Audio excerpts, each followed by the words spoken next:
गुरु ब्रह्मा गुरु विष्णु गुरु देवो महेश्वर गुरु साक्षात् परब्रह्म तस्मै गुरुवे நமஹ. மேஷ ராசிக்கான சனிப்பெயர்ச்சி பொது பலன்கள். மேஷ ராசிக்காரங்களுக்கு தற்போது சனி 10ஆம் இடத்தில் இருக்கிறது.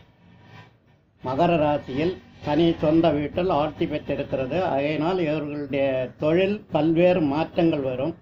தொழிலில் பல்வேறு விதமான மாற்றங்களோ, பார்ட்னர்ஷிப்பை மாற்றவோ, தொழில் விதமான புது பிரான்ச்சுகள் ஓப்பன் பண்ணவோ, தொழிலில் வலிமையான ஒரு வளர்ச்சியை காணவும் இவங்களுக்கு நல்ல சந்தர்ப்பமாக இருக்கிறது. மேலும் சனி 4, 7, 12ஆம் இடங்களை பார்ப்பதால், 4ஆம் இடத்தை பார்ப்பதால் உங்களுக்கு குடும்ப சம்பந்தமான சில பிரச்சனைகள் வந்தாலும் அவைகளெல்லாம் உங்களை பாதிக்காத அளவுக்கு மாறிவிடும். 4ஆம் இடம் என்பது உங்களுக்கு அம்மா உடல் நலம் அந்த மாதிரி சில பாதிப்புகளை உங்களுக்கு தரக்கூடும். உங்களுக்கு பொருளாதார ரீதியான நல்ல வளர்ச்சி இருக்கும். அதனால் உங்களுக்கு எந்த பாதிப்பும் வருவதில்லை. 7ஆம் இடம் என்பதற்கு 7ஆம் இடத்தை சனி பார்க்கிறது. 7ஆம் இடம் என்பது களத்திரஸ்தானம் என்பதால் குடும்பத்தில் கணவன் மனைவி இவங்களுக்கு இடையிலே ஒரு சில கருத்து வேறுபாடுகள் இருந்தாலும் அவைகள் சாதாரணமாக மாறி நல்ல அன்பும் அரவணைப்போடையும் நல்ல குடும்ப வாழ்க்கையும் உங்கள் குழந்தைகளுக்கு நல்ல சுபகாரியங்கள் நடக்கவும், திருமணம் போன்ற காரியங்களில் இதுவரையிலும் தள்ளி வந்த திருமணத்தை நடத்தி கொள்ளவும் உங்களுக்கு அதுக்கான வாய்ப்புகள் கிடைக்கும்.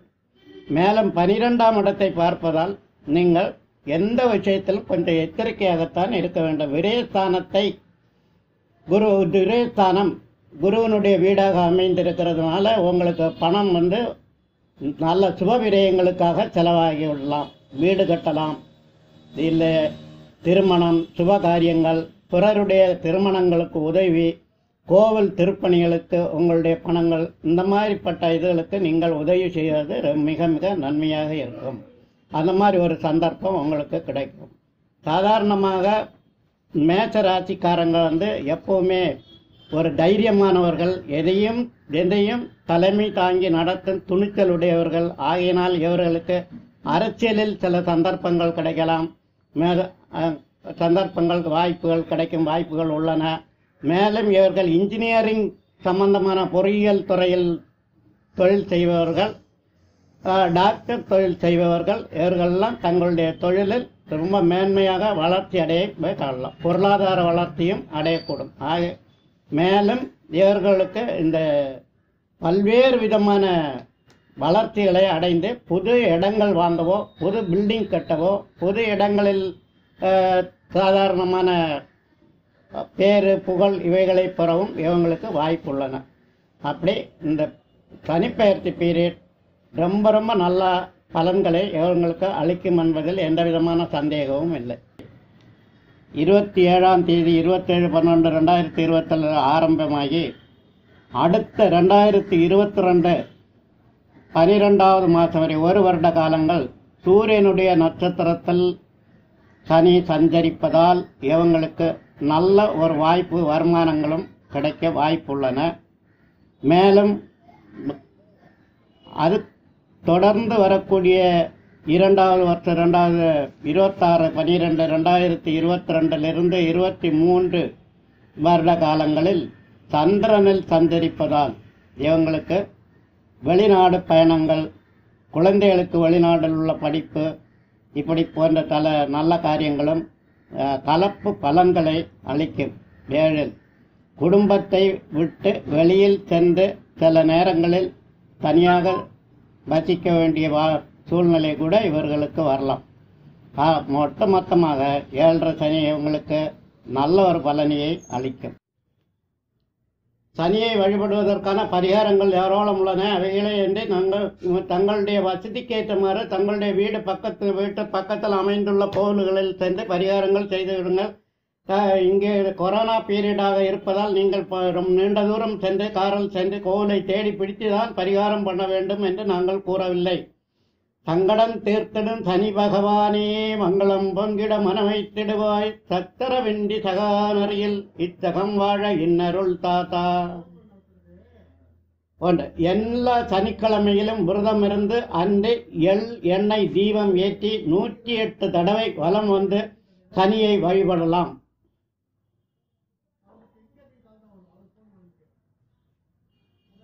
கருப்பு நிற எள் ஒரு 25 கிராம் அளவுக்கு எடுத்து ஒரு கருப்பு துணியில் மடித்து கட்டி அதை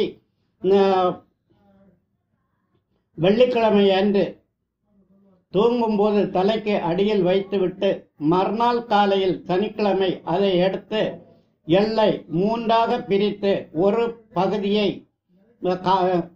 சாதத்தில் கலந்து காக்காவுக்கும், இன்னொரு பகுதியை எள் தீபமாகவும், 3வது பகுதியை ஓடும் தண்ணீரிலும் கரைத்து விடலாம். இது மிகச் சிறந்த ஒரு சனிக்கான பரிகாரமாகும். சனிக்கு எள்ளெண்ணெய் தீபம் ஏற்றி தினமும் ஓம் மந்தாய நம என்ற மந்திரம் சொல்வது மிக சிறப்பு. மொத்தமும் படிவா.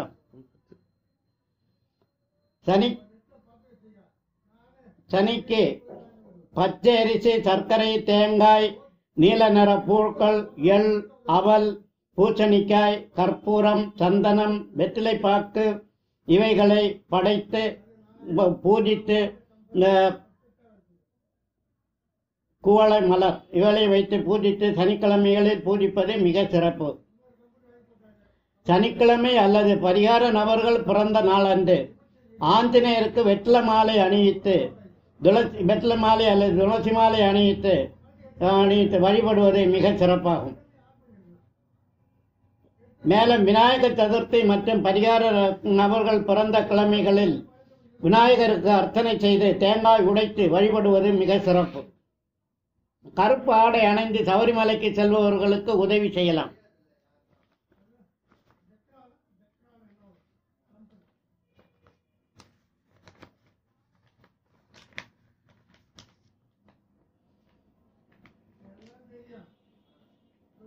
சனி தோஷம் உள்ளவர்கள் சிவ வழிபாடு ஓம் சிவாய நம என்று ஜெபித்து சிவராத்திரி என்று விரதம் இருப்பது நல்லது. தேங்காய் முடியில் எள் தீபம் ஏற்றி தலைக்கு மேலே 6 தடவை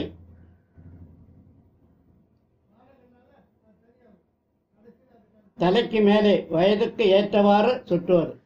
6 தடவை இல்லை, வயதுக்கு எத்தனை வயசோ அத்தனை தடவை சுற்றுவது. அரச மரம், வெண்ணி மரத்தை சுற்றி வழிபடுவது மிக சிறப்பு. தீபம் ஏற்றி வழிபடுவது மிக சிறப்பு. கருப்பு நிற பசுக்களுக்கு தீனி அளிப்பது கருப்பு நிற வஸ்துக்களை தானமாக கொடுப்பது, எண்ணெய் தானம் செய்வது, உளுந்து தானம் செய்வது இவைகளை தானமாக கொடுக்கலாம். உடல் ஊனமுற்றவர்களுக்கு செருப்பு தானம் பண்ணலாம். உங்களால் முடிந்த உதவிகளை செய்யலாம். கருப்பு நிற துணியில் பொம்மை ஒன்றை செய்து சனி பகவானாக பாதித்து பூஜித்து தன் குறையை சொல்லி மனம் விட்டு உருகி அழுது கண்ணீர் விட சனிக்கு கருணை தோன்றி மன்னிப்பார். அடுத்த கடுமையான சனி தோஷம் உள்ளவர்கள் ஒரு மண் கலசத்தில் எள் எண்ணெய் நிரப்பி தன் தலைக்கு மேலே சுற்றி அமாவாசை என்று நள்ளிரவில் ஆற்றின் கரையில் புதைத்து விடலாம். திருநள்ளார் சென்று முதலில் நல தீர்த்தத்தில் குளித்த பின் விநாயகரையும் சிவபெருமானையும் பார்வதி வழிபட்டு சுப்பிரமணியரையும் வழிபட்டு பின் மூலவரை வழிபட வேண்டும். அத்தமே அன்று பைரவரை பூஜித்து அவர் வாகனமான நாய்க்கு உணவளிப்பது மிக சிறந்தது. சனிக்கிழமையில் அசைவ உணவு உண்ணாமல் இருப்பது சனி தோஷம் உள்ளவர்கள் கடைபிடிக்கும் விரதங்களில் முக்கியமானதாகும்.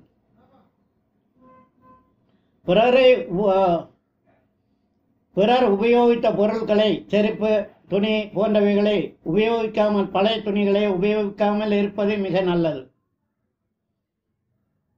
சனியின் திருத்தலமாகிய திருநள்ளாறு, குஞ்சனூர், பொழிச்சலூர், சென்னை மேற்கு மாம்பலத்தில் உள்ள வட திருநள்ளாறு சனீஸ்வரன் கோவில் போன்றவர்களுக்கு சென்று வரலாம். சித்தர்களை வழிபட்டு, குறிப்பாக கபிலர் சித்தர், கரூர் சித்தர் போன்றவைகளை வழிபடுவது. சென்னையில் சித்தர் பீடம், சென்னை ராஜக்கீழ் பாக்கத்தில் உள்ளது, மாடம்பாக்கம். அங்கே சென்று வழிபட்டு வரலாம்.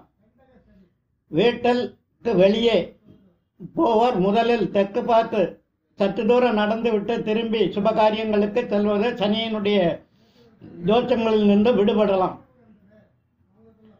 விபூதி மற்றும் சிவ சின்னங்களை அணிந்து தியானிப்பது, அடியார்களுக்கு உதவி செய்வது மிக மிக சிறப்பு. புற உயிரினங்களுக்கு உணவு அளிப்பது, தண்ணீர் வாழும் உயிரினங்களுக்கு மீன்களுக்கு தீனி அளிப்பது போன்றவை செய்வது நல்லது.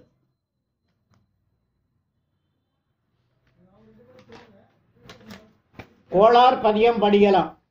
தினமும் கோளார் பதியம் படியுங்கள். கோள்களால் உங்களுக்கு வரும் தோஷங்கள் விலகிவிடும். சனி பகவான எந்திரத்தை வாசலில் அரிசி மாலை கோதுமை கோலம் போட்டு வழிபட்ட எந்திரத்தை, சனியினுடைய எந்திரத்தை அரிசி மாவால் வீட்டுக்கு முன் கோலம் போட்டு அதை வழிபடுவது மிக சிறப்பு. வாசலில் இரும்பு துண்டு அல்லது 3 ஆணியை வைத்து கட்டிவிடலாம். உபயோகித்த குதிரையினுடைய டாலம், குதிரை காலில் இருக்க குதிரையினுடைய டாலம், அதை எடுத்து கொண்டு வந்து கருப்பு துணியில் கட்டி வீட்டு வாசலில் கட்டி வைப்பது மிக சிறப்பு. சனி தோஷம் வராது. சனியின் எந்திரங்களை எந்திரத்தை நீங்கள் ஜாதகத்தில் இணைத்து பூஜை அறையில் வைத்துக் கொள்ளலாம். சனியால் கடுமையான தோஷம் பாதிப்பு உள்ளவர்கள் மணி மந்திர ஔஷத முறைப்படி உரிய பரிகாரங்களை நேயர்களுக்கு ஏற்ற மருந்துகளும் பயன்படுத்தி நிவாரணம் பெறலாம். தன்வந்திரி ஹோமம், கோ பூஜை, மிருத்யுஞ்ச ஹோமம் ஆகிய ஹோமங்களை செய்து பலன் அடையலாம். வயதான முதியோர்கள் மற்றும் கூலி தொழிலாளர்கள் உணவளிப்பது, அன்னதானம் செய்யலாம். வஸ்திரதானம், அன்னதானம் போன்றவைகளை செய்யலாம். படிக்கும் குழந்தைகளுக்கு புத்தகம் வாங்கி கொடுக்கலாம். ஏழை கர்ப்பிணி பெண்களுக்கு உதவலாம். முதியோர்களுக்கு, கர்ப்பிணி பெண்களுக்கு, படிப்பவர்களுக்கெல்லாம் உதவி செய்யலாம். இவையெல்லாம் செய்தால் சனீஸ்வரன் உங்களுக்கு நல்ல அஸ்தம சனி, 7 சனி, கண்டக சனி உள்ளவர்கள் இந்த பரிகாரங்களை செய்து சனீஸ்வரனிடமிருந்து நல்ல ஆசீர்வாதங்களை பெற்று வாழ்க்கையை மேம்படுத்திக் கொள்ளலாம் என்பதில் எந்த விதமான சந்தேகமும் இல்லை.